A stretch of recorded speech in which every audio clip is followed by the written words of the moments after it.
Shalom saudara-saudari terkasih dalam Tuhan Yesus Kristus, warga sorga dimanapun berada. Kali ini saya coba membahas tentang persembahan persepuluhan. Karena ada juga oknum hamba Tuhan yang mengkhotbahkan tentang persepuluhan ini dengan mengambil ayat tertentu, di mana ayat itu tidak dijelaskan secara keseluruhan, tapi hanya mengambil sebagian, sehingga hanya menekankan membayar perpuluhan itu pasti diberkati. Ini menjadi salah kalau mengkhotbahkan poin bahwa hanya dengan membayar perpuluhan umat Tuhan pasti diberkati, berlimpah-limpah, bahkan 100 kali lipat, titik.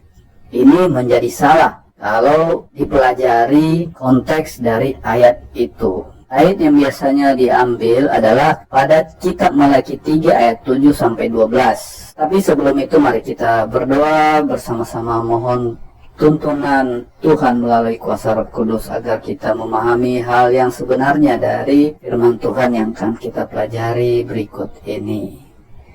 Kita sama-sama berdoa. Bapa di surga, terima kasih buat kesempatan yang Kau berikan buat setiap kami untuk bisa mempelajari kebenaran firman-Mu. Kami tidak ada apa-apanya, kami hanya tanah liat. Oleh sebab itu kami memohon pertolongan kuasa Allah yang Maha Tinggi melalui kuasa Roh Kudus untuk bisa memberikan pencerahan kepada pemikiran kami, sehingga kami bisa mengerti arti sebenarnya dari firman yang akan kami pelajari berikut ini. Segala kemuliaan hanya bagi Tuhan Yesus saja. Kami alaskan doa ini hanya di dalam nama Tuhan Yesus Kristus. Haleluya. Amin. Baik saudara-saudara terkasih di dalam Tuhan Yesus Kristus, pertama kita akan membuka ayat yang biasa dipakai oleh oknum hamba Tuhan yang memanfaatkan ayat ini hanya untuk memicu emosi dari umatnya supaya memberikan persepuluhan. Jadi intinya demi mendapatkan uang ya. Nah, ayat yang biasanya dikutip adalah dari kitab Malaki 3 ayat 7-12. Ini bunyinya seperti ini, saya bacakan. Sejak zaman nenek moyangmu kamu telah menyimpang dari ketetapanku dan tidak memeliharanya. Kembalilah kepadaku maka aku akan kembali kepadamu, firman Tuhan semesta alam. Tetapi kamu berkata, dengan cara bagaimanakah kami harus kembali? Bolehkah manusia menipu Allah? Namun kamu menipu aku. Tetapi kamu berkata, dengan cara bagaimanakah kami menipu engkau? Mengenai persembahan persepuluhan dan persembahan khusus, kamu telah kena kutuk, tapi kamu masih menipu aku. Ya, kamu seluruh bangsa. Ayat 10, bawalah seluruh persembahan persepuluhan itu ke dalam rumah perbendaharaan, supaya ada persediaan makanan di rumahku, dan ujilah aku, firman Tuhan semesta alam, apakah aku tidak membukakan bagimu tingkap-tingkap langit dan mencurahkan berkat kepadamu sampai berkelimpahan. Aku akan menghardik bagimu belalang pelahap, supaya jangan dihabisinya hasil tanahmu, dan supaya jangan pohon anggur di padang tidak berbuah bagimu, firman Tuhan semesta alam. Maka segala bangsa akan menyebut kamu berbahagia, sebab kamu ini akan menjadi negeri kesukaan, firman Tuhan semesta alam. Sumber dari bahan ini itu kitab sabda.org ya. Dari aksesnya nanti saya di deskripsi. Jadi ini diakses secara umum ya.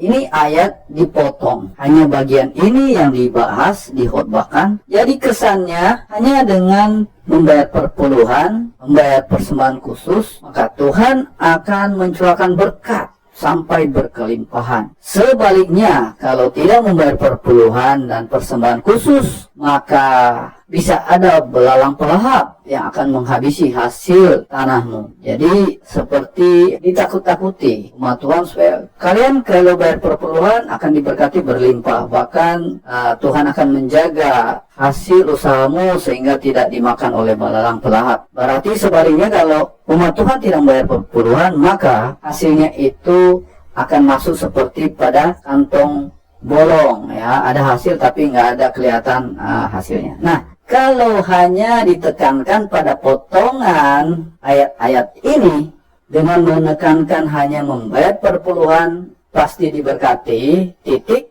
saya pastikan oknum hamba Tuhan itu memanfaatkan ayat ini hanya untuk memanipulasi umat Tuhan untuk membayar perpuluhan demi mendapatkan uang. Penjelasan berikut merupakan dasar dari pendapat saya. Kitab Maleakhi ini terdiri dari 6 ucapan ilahi. 6 ucapan ilahi Tuhan melalui Maleakhi ini adalah sebagai berikut. Ya.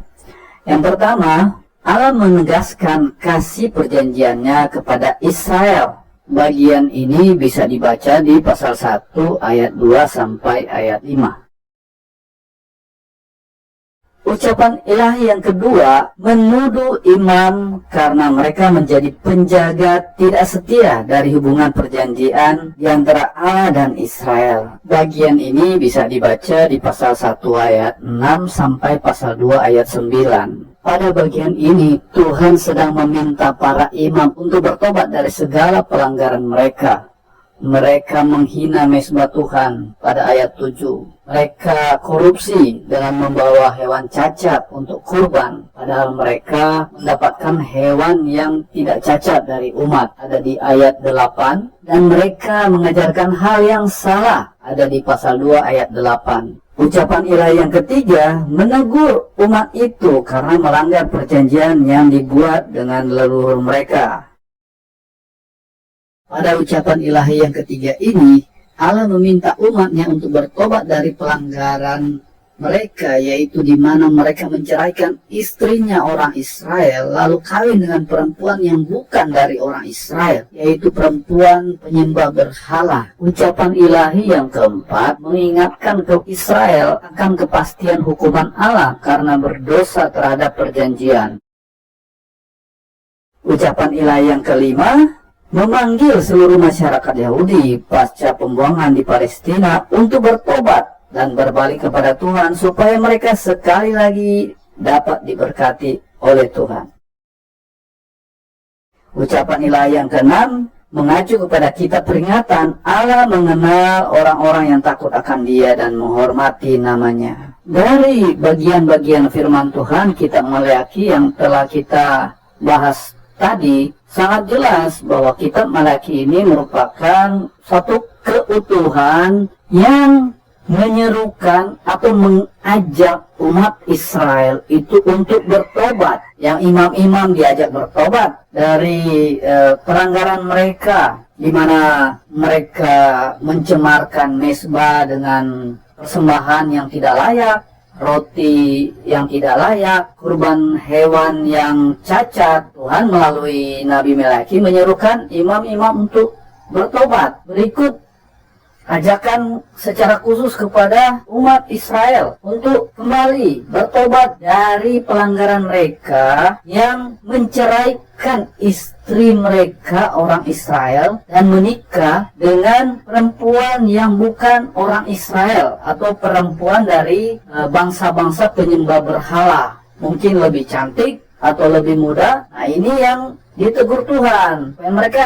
bertobat. Yang ketiga, Tuhan menyerukan pertobatan umat Tuhan dari pelanggaran mereka, di mana mereka tidak membayar persepuluhan dan persembahan khusus. Jadi ada rangkaian panggilan pertobatan, dan setelah panggilan pertobatan Tuhan kembali ingatkan bahwa mereka akan diberkati kembali apabila mereka bertobat dari pelanggaran-pelanggaran atau perbuatan-perbuatan dosa mereka. Jadi bukan karena hanya membayar persepuluhan sehingga Tuhan memberkati mereka, melainkan mereka diajak bertobat.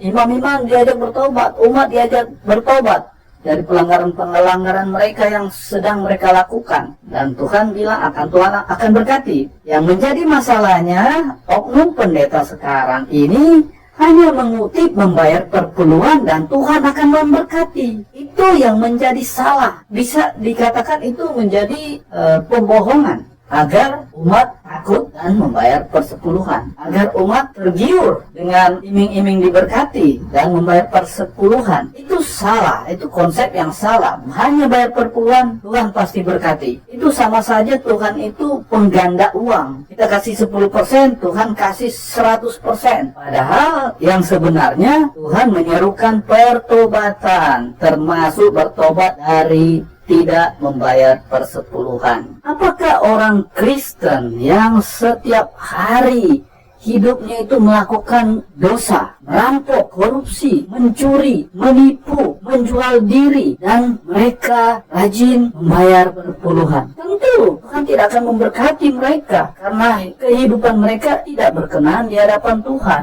Jadi khotbah yang hanya menekankan bayar persepuluhan pasti diberkati, itu adalah pembohongan demi mendapatkan uang, karena tidak sesuai dengan kebenaran firman Tuhan. Jadi sangat jelas, bagian kitab Melaki 3 ayat 7 sampai ayat 10 yang biasa dipakai sebagai dasar khotbah tentang membayar persepuluhan supaya diberkati, merupakan bagian yang tidak bisa lepas dari ayat-ayat sebelumnya, yaitu seruan bertobat bagi para imam dan umat Tuhan.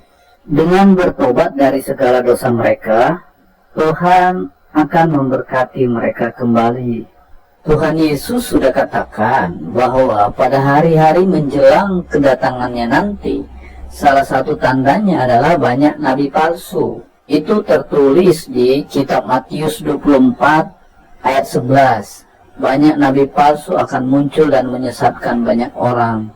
Dan pada hari terakhir banyak yang kelihatannya sebagai hamba Tuhan, tapi akan ditolak oleh Tuhan Yesus karena mereka pelaku kejahatan. Sekian pembahasan firman Tuhan kali ini, kiranya bisa menjadi berkat bagi saudara-saudari warga sorga terkasih di dalam Tuhan Yesus Kristus dimanapun berada. Mari kita satu dalam doa. Bapa di surga, terima kasih buat firman Tuhan yang kami pelajari. Kiranya kuasa Roh Kudus menolong kami semua memahami arti sebenarnya dari firman-Mu ini. Segala kemuliaan hanya bagi Tuhan Yesus Kristus, dan di dalam nama Tuhan Yesus Kristus kami berdoa dan bersyukur. Haleluya. Amin. Jika Tuhan Yesus kehendaki, pada video berikut akan saya bahas apakah Tuhan Yesus dan murid-muridnya mengajarkan tentang persembahan perpuluhan atau tidak. Bagi yang mau dapatkan pemberitahuan jika ada video baru berikut, silakan subscribe dan aktifkan loncengnya. Kalau tidak aktifkan loncengnya, maka tidak akan mendapatkan pemberitahuan jika ada video baru. Terima kasih. Tuhan Yesus memberkati kita semua warga surga. Amin. Bagi warga sorga yang mau dapat pemberitahuan video terbaru, silahkan klik subscribe dan paling penting jangan lupa untuk klik aktifkan loncengnya ya. Warga sorga terkasih, tolong bantu beri saya semangat upload video baru dengan kasih like ya. Ayo warga sorga menjadi berkat bagi orang lain dengan membagikan video ini ya. Tuhan Yesus Kristus memberkati kita warga sorga. Amin. Ingat, dalam kitab Filipi 3 ayat 20 tertulis firman Tuhan, karena kewargaan kita adalah di dalam sorga, dan dari situ juga kita menantikan Tuhan Yesus Kristus sebagai juru selamat.